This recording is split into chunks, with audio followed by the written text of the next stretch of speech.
Bismillahirrahmanirrahim. Assalamualaikum warahmatullahi wabarakatuh.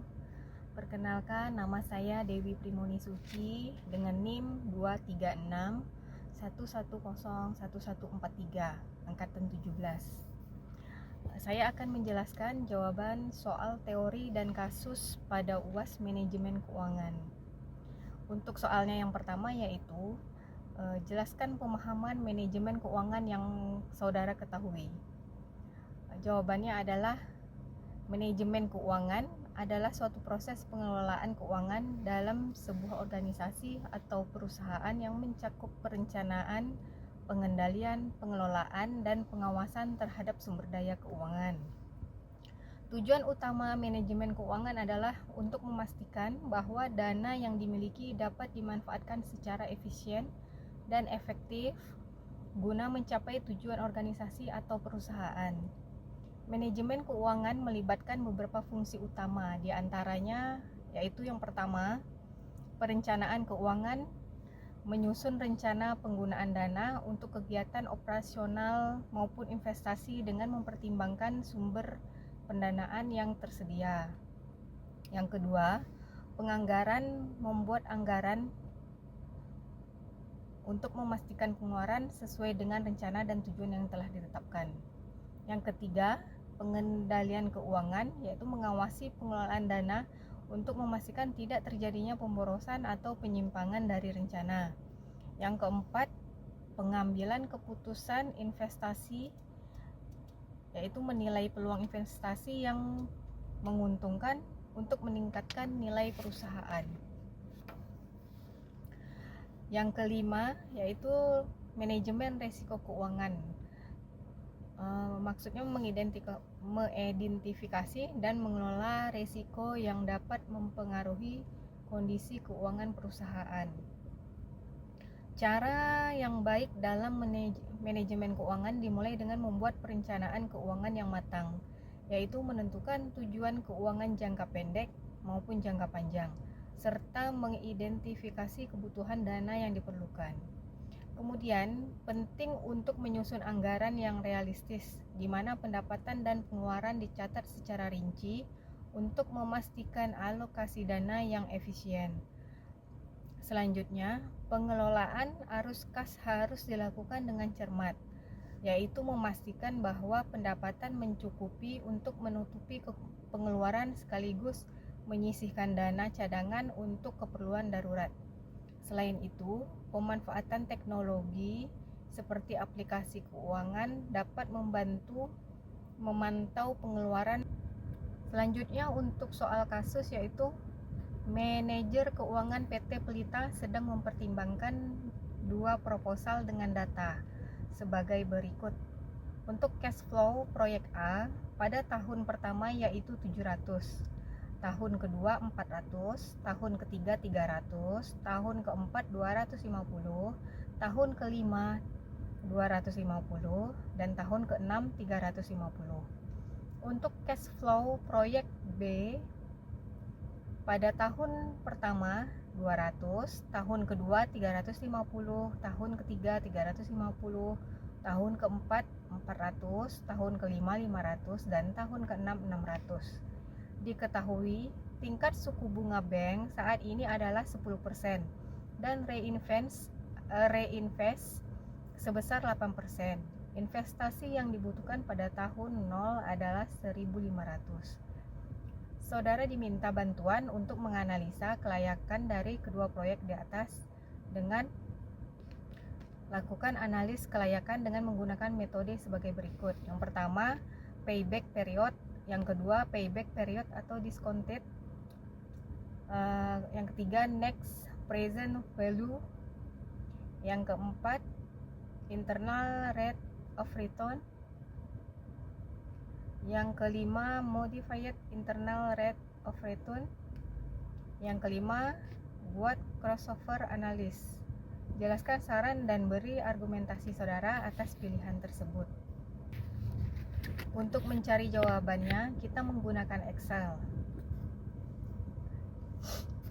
Baiklah, untuk reinvestnya pada soal adalah 8%, WACC 10%. Di sini terlebih dahulu kita mencari analisa kelayakan untuk proyek A dengan cash flow pada tahun 0 yaitu minus 1.500, tahun 1 sebesar 700, tahun yang kedua sebesar 400, tahun ketiga sebesar 300, tahun keempat sebesar 250, tahun kelima sebesar 250,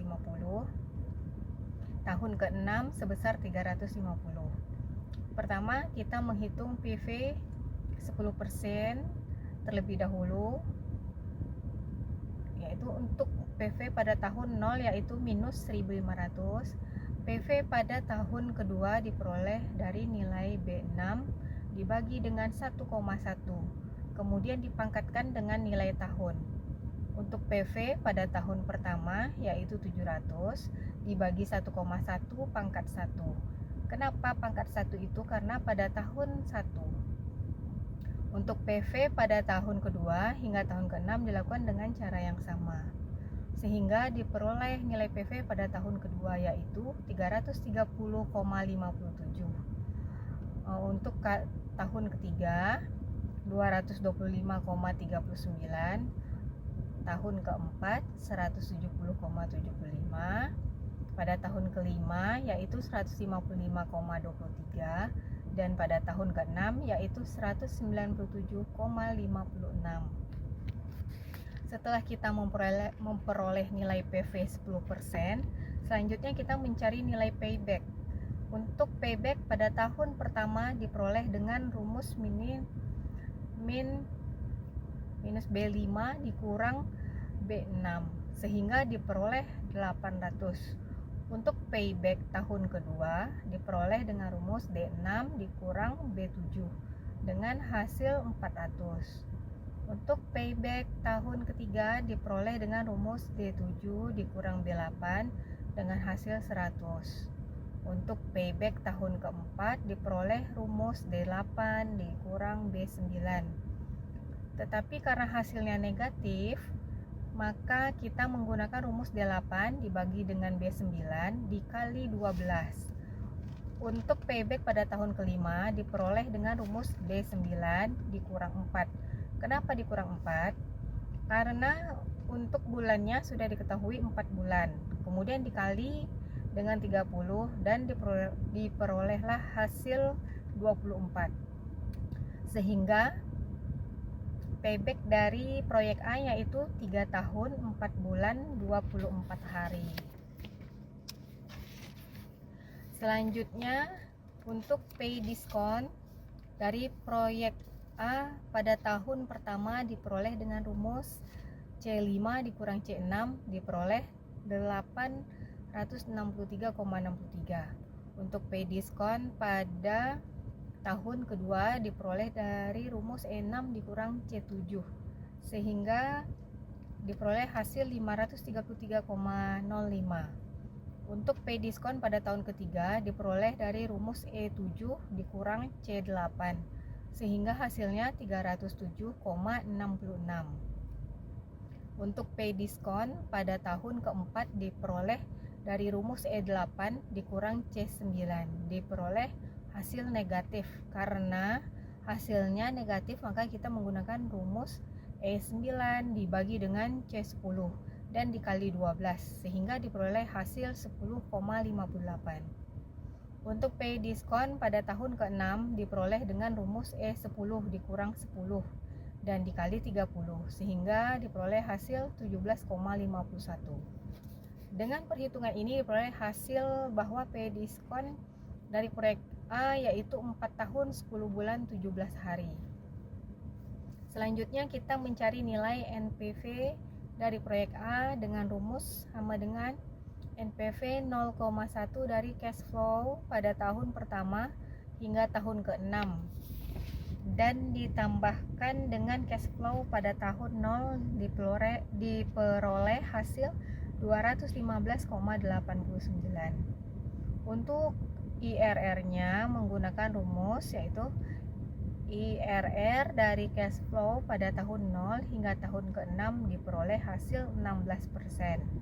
Untuk MIRR menggunakan rumus MIRR dari cash flow pada tahun 0 sampai tahun ke-6 dengan reinvest dan WACC-nya diperoleh hasil 11%.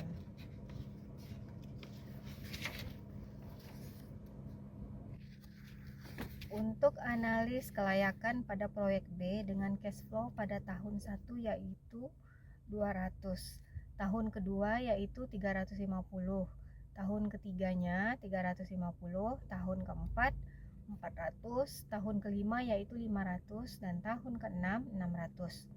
Menggunakan cara yang sama untuk memperoleh PV 10% sehingga diperoleh nilai PV pada tahun pertama yaitu 181,82. Tahun kedua yaitu 289,26. Tahun ketiga yaitu 262,96. Tahun keempat yaitu 273,21. Tahun kelima yaitu 310,46. Tahun ke-6 yaitu 338,68. Untuk payback-nya sama dengan proyek A tadi, dengan mengurangkan cash flow tahun 0 dengan cash flow tahun 1, sehingga diperoleh hasil 1.300. Untuk payback pada tahun kedua yaitu 1.300 dikurang dengan 350, diperoleh hasil 950. Untuk payback pada tahun ketiga yaitu 950 dikurang 350 diperoleh hasil 600. Untuk payback pada tahun keempat yaitu 600 dikurang 400 diperoleh hasil 200. Untuk payback pada tahun kelima yaitu 200 dikurang 500 diperoleh hasil negatif 300. Karena hasilnya negatif atau minus, maka kita menggunakan rumus D28 dibagi dengan B29 dan dikali 12, diperolehlah hasil 4,8. Selanjutnya untuk payback tahun ke-6 yaitu D29 dikurang 4 dikali 30 diperoleh hasil 24, sehingga jangka waktu payback pada proyek B adalah 4 tahun 4 bulan 24 hari. Untuk pay diskon dari tahun 1 dihitung dengan rumus C24 dikurang C25 sehingga diperoleh 1.318,18.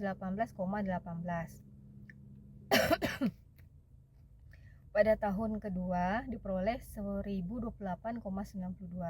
Tahun ketiga diperoleh 765,96. Tahun keempat diperoleh 492,76. Tahun kelima diperoleh 182,29. Tahun keenam diperoleh 6,45.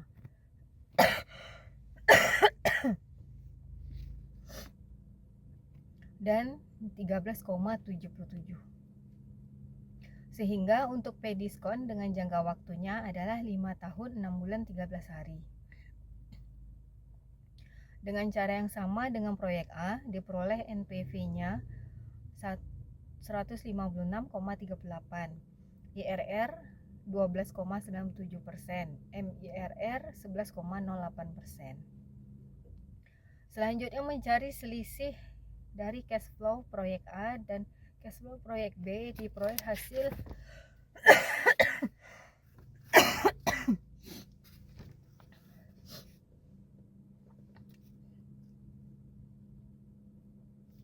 $550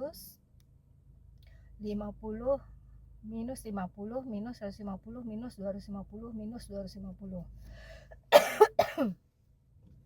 Sehingga crossover dari selisih tersebut diperoleh 6,40%, yaitu dengan menggunakan rumus IRR dari selisih tahun 0 hingga tahun ke-6.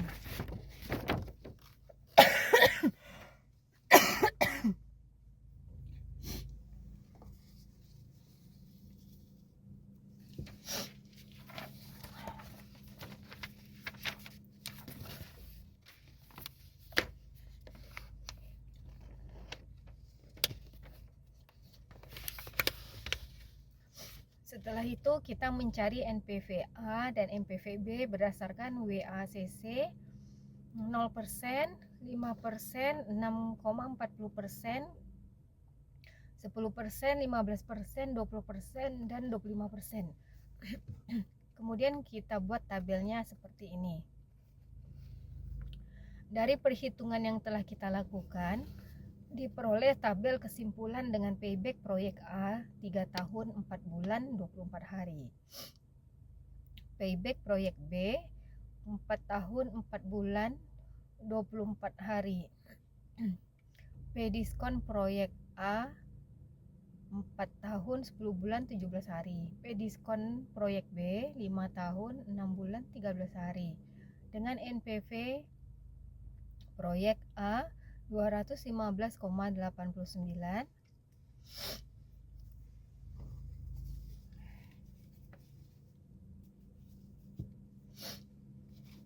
proyek B 156,38, IRR proyek A 16%, IRR proyek B 12,97%, MIRR proyek A 11%, MIRR proyek B 11,08%.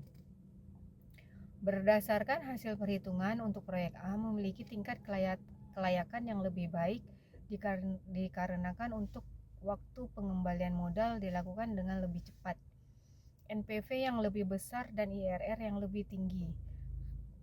Dan hal ini saya menyarankan manajer PT Pelita Indonesia untuk mengambil proyek, karena menurut saya yang mempengaruhi dalam pemilihan proyek ini adalah nilai NPV dan nilai IRR dari proyek A dan proyek B, dan ternyata nilai NPV dan IRR proyek A lebih besar, dan juga waktu pengembalian dananya lebih cepat, sehingga